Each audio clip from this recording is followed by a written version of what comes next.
Welcome to Islamic Life Coach School Podcast. Apply tools that you learn in this podcast and your life will be unrecognizably successful. Now your host, Dr. Kamal Akhtar. Hello everyone. Peace and blessings be upon all of you.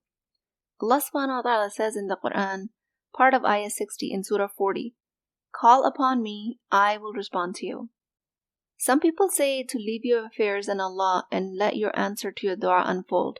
But where is the cutoff between Allah's omnipotence and human responsibility? While Allah subhanahu wa ta'ala is all-powerful and capable of answering all prayers, He has also given humans the capacity to shape their reality. This concept doesn't diminish Allah's power, but it highlights the relationship between the divine will and human effort. Allah subhanahu wa ta'ala has already promised that if we call upon Him, He will answer. So then why don't we see answers? Or how long do we commit to our effort so that we can say that our dua is becoming reality through Allah's will? While I think blind faith in the greater being, Allah subhanahu wa ta'ala, has been life-saving for me, I also can't help but wonder, is there anything I can do? And the answer to that for me is yes. Of course, I get to take action, think thoughts, give more time and space to affirmations that serve me. When it comes to du'as related to health and prosperity, for myself or the Muslim Ummah, our wealth, faith, our relationships, all of this follow the intention action model. But I also think that this is the easy way out. Prescribing action with faith in Allah that what you ask for will come true is easy, because behaviors and actions are observable, and you or anyone else can notice that you ask for wealth and prosperity, but you don't go to interviews. You ask for security in your risk, but you can't help but judge your colleagues for their un-Islamic values. And then you act surprised when you get passed for promotion, or you're let go of not being a team player. There's a deeper layer to this dynamic of Allah's omnipotence and human responsibility. This goes beyond your actions, and this is the power of your subconscious mind. By working to optimize your mind, you are taking responsibility for your part in this partnership with Allah, aligning yourself more closely with the divine and making it easier for your prayers to be realized. The subconscious mind is an extremely powerful entity that by definition operates below the level of conscious awareness. It's responsible for body's automatic functions and deeply held beliefs. It is always working, even when you're sleeping. Functions of cell growth, formation and destruction, breathing, bodily cycles. It's all a product of subconscious mind functions. So there are functions that are automatic, the subconscious nervous system is responsible for, that you can't take control of even if you wanted to, because you can't willpower your way to stopping your cells from dividing. Or you can't think your way real hard to your stomach to stop digesting food that you just ate. So the parts of the subconscious mind you can't control, you let them be. But then there are parts of the mind that respond to suggestion, that respond to ideas and hints of the conscious mind. So the first and the most important part is that we believe in the all-knowing. We believe that Allah subhanahu wa ta'ala is Al-Qadir. He has power over everything. The next part though is that we have responsibility to do our part in facilitating our desired results. And this responsibility goes way farther than taking the right actions. Because here's the thing. This facilitation of our responsibility does not mean work harder or keep taking actions. Our responsibility for this facilitation does not belong just in our behavior. It belongs with modifying our subconscious beliefs. This modification of subconscious beliefs is not as frequently prescribed as you just asking to change your conscious thoughts or observable actions. Because the subconscious mind is more untangible, it's less studied and less understood. To me, the subconscious mind is considered a wasila, a vehicle, a means through which the prayers are actualized. Actions and spoken thoughts are also example of such a mean. They are both also in the category of wasila. But the biggest piece of this vehicle is the subconscious mind. The mind is seen as a powerful tool that influences our reality. But considering the subconscious mind is the most important wasila. We acknowledge it to be the medium through which divine assistance and guidance will manifest in our lives. Something that Allah has already willed into existence, We just become better at recognizing it when our subconscious mind is optimized, when this vehicle is polished and fueled and ready to go. When you optimize this part of your mind, you align it with your conscious desires and intentions, and when this is done, you believe your prayers to be a reality with your body. There is no more rejection of your belief by your conscious mind. Your rational thoughts don't offer you evidences and logical explanations of why your dua can't come true. When you have fully optimized your subconscious mind, your conscious mind stops interfering with your belief. And that is the gap that every Muslim woman should work to close. That actually every Muslim should work to close. This optimization might include feeding it positive affirmations. It might include visualizations and beliefs that support your prayers. It might involve taking action when you don't have the result of success in front of you. Fake it till you make it type of thing. It might even involve a strategic belief system, a higher and higher order of thinking until the objections of the rational mind quiet down, closing the gap of when your conscious belief meets your subconscious belief. And a lot of times that's the work of coaching. To realize your prayers, it is not just a mental exercise. It's an act of faith. It's about having full trust in Allah's power and mercy, while also understanding that human effort is the part of the divine plan. That human effort does not include just visible behaviors. It includes bridging the gap between the conscious objections and the subconscious optimization. And by doing so, you're essentially programming your mind to work towards the realization of your prayers, making them more likely to be actualized. Not because the answer to your prayer didn't exist before your optimization, or you somehow are the cause of having your prayers answered, but because now you are able to receive it. Allah is capable of all things. He wants to answer your dua. With the subconscious optimization, with the plucking of the conscious beliefs, you are just better equipped to receive the answer to your dua. What if your unanswered prayers are a result of you underutilizing the subconscious mind? Because that's the kind of mind that begins to act on any idea it accepts. Often, prayers seem unanswered not because the request is impossible, but because there's a disconnect between your conscious desires and your subconscious beliefs. Subconscious mind is a fertile soil. It will grow whatever is planted in it. If it's fed doubt, fear, or negativity, it will act on that and bring you results accordingly. If it's fed with positive, affirming thoughts that align with your prayers, it begins to work towards realizing those thoughts. And again, it happens even while you sleep. The key is to ensure that your subconscious accepts the idea that support your prayers. And this level of mind, the subconscious, isn't a nebulous, arbitrary thing. It's not a bundle of some undiscovered neurons that live out in the ether somewhere and nobody ever saw or touched it. The subconscious mind is your body. For your body to accept the suggestion of your brain, you work to believe what you're saying. That's it. The subconscious mind can't steer between positive and negative. That's the conscious mind's job. It simply acts on the dominant thoughts and beliefs that it's fed. When used negatively, fed with doubts and anxieties, it manifests these in your reality, leading to more and more fear, confusion, discomfort. But when used positively, with thoughts of hope, faith, success, it brings about more of a sense of guidance, freedom, peace. This is all because it's working in harmony with your conscious desires, which creates an environment conducive for your prayers to be realized. What I'm basically trying to point out with all of this is that there is often a gap between what you consciously ask for in your prayers and what your subconscious truly believes is possible. Bridging this gap is the work. That's what needs to be done for your prayers to be answered. This involves more than just thinking about what you want. You must feel it as if it's already yours. When your subconscious mind accepts that feeling as a reality, it starts aligning your thoughts to make it a reality. It works over time to make this reality come true. You start to see opportunity where you didn't see before. The emotional intensity and sincerity behind your request would determine how quickly and effectively your subconscious accepts it. Make your prayer with confidence. allowing your subconscious to work towards making it a reality. And this confidence in your prayers is not about demanding or commanding a specific outcome. It's not a forced coercion. It's not a use of relentless willpower. It's just about growing in your belief towards your prayers.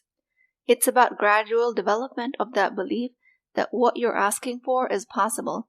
And not only is it possible, but it's already on its way to you. This confidence isn't just wishful thinking. It's a firm belief that is felt throughout your body and your being.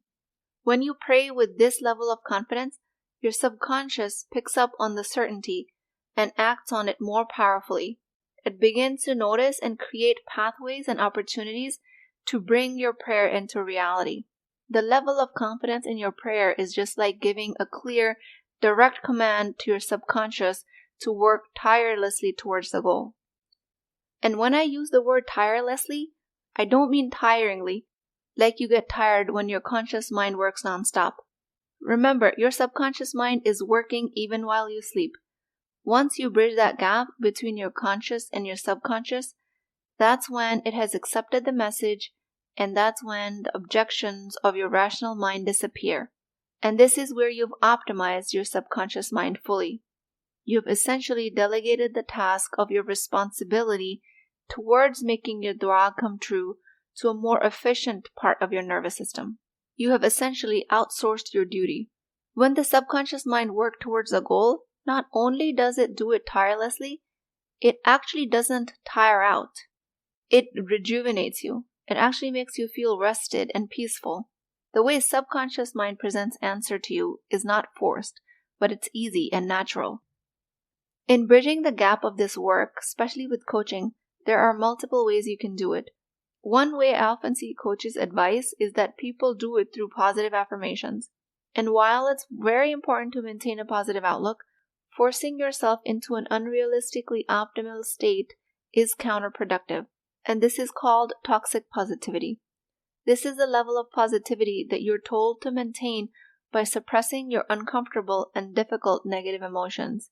I do not believe that no matter how dire or difficult your situation is, people should maintain a positive mindset. Your subconscious mind will absolutely reject this level of mental coercion, where you try to compel your subconscious mind through sheer willpower into believing something. This builds more resistance than acceptance. The subconscious mind responds better to genuine belief and emotional sincerity than to forced or superficial positivity. It's more effective to gently guide the subconscious mind with consistent and realistic affirmations that may be gradually positive, and doing it right half of the time and accepting yourself for it, and also accepting that you're feeling like a hot mess for the other half. Optimizing your subconscious isn't about taking actions, but it's about optimizing your channel of receiving. And this is not just woo-woo. We have more scientific knowledge about the subconscious now than we ever did before. To be ready and open to the possibilities and opportunities that align with your prayers is not just a manifestation formula. This method helps you believe in the power of Allah more, while the art of manifestation exercises take the divine completely out of the picture. Once you have optimized your subconscious mind for du'as, clearing out negative beliefs, doubts, you will enter into a nurturing state of receptivity, where you're ready to receive, you're guided, you're inspired, you're resourceful, and you're ready to actualize your prayers. The answer to your prayers always comes from Allah subhanahu wa ta'ala. Emotions are a powerful language that the subconscious understands intuitively, since it lives in our body. These emotions act as an anchor. They solidify our thoughts and beliefs. Once you believe with your body that an outcome of your dua will come true, you have successfully implanted your subconscious mind using your emotions. That's when it will take command to bring about these conditions into your life. So you absolutely must have basic awareness of your emotions to make this work. It's not just about visualizing your prayers being answered, but also emotionally feeling the joy, the gratitude, and the peace that would come with their realization. This emotional anchoring makes the desired state more tangible, and it makes it compelling to the subconscious mind, urging it to act in your favor of aspirations. One method is that you're in a relaxed state, repeatedly imagining a favorable outcome in detail. A relaxed state of mind is more receptive to suggestions and visualizations. In this state, regularly imagine the desired outcome in vivid detail. Impress upon the subconscious that this is a reality you're aiming for.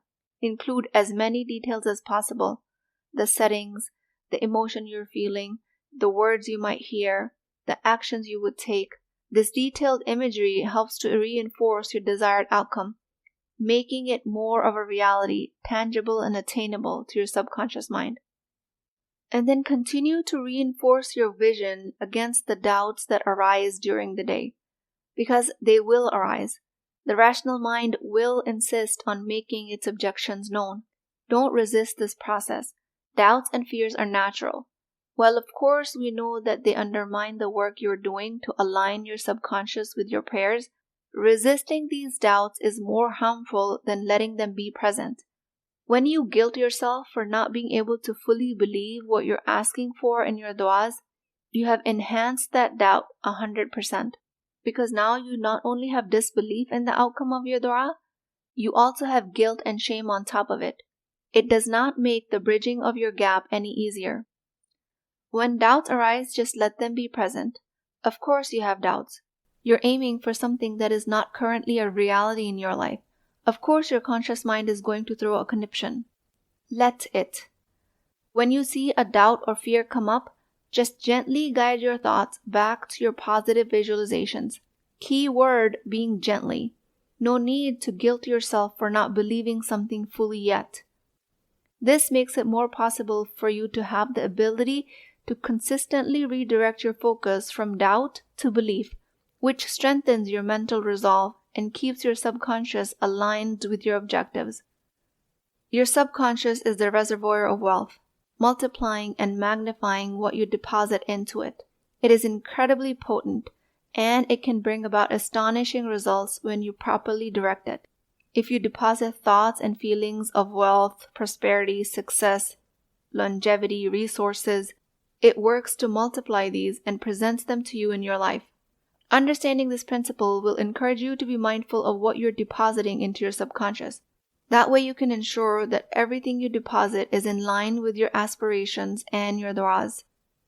If you're not seeing the results you desire, just reassess your thought patterns and emotional states. Optimizing your subconscious mind might just be the key to actualizing your prayers, while Allah subhanahu wa ta'ala has already made them real for you. Practices like dhikr, the remembrance of Allah, concentration in your 5 daily prayers, positive affirmations and visualizations, you increase your capacity to align your conscious desires with your dua. And this concept is applicable to every Muslim woman listening to this podcast.